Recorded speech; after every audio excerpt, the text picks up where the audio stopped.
গাছটায় এত হারে ফল ধরেছে, মানে সেই ধারণার বাইরে।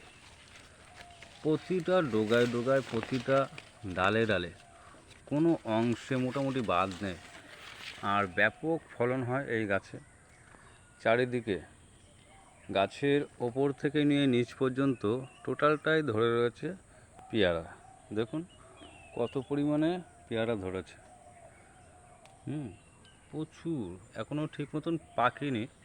কিছু কিছু পেয়ারা ডেসে গিয়েছে, মানে ডাসা হয়েছে, কিন্তু বাদবাকিগুলো এখনও পাকেনি। একদম আমাদের পশ্চিমবঙ্গের বিখ্যাত সেই পেয়ারা, যার নাম হলো বারাইপুরে খাজা পেয়ারা। এটা একটি বড় মাদার গাছ, আমার দিদির উঠোনে লাগানো বড় গাছ, কিন্তু প্রচুর পরিমাণে পেয়ারা ধরে।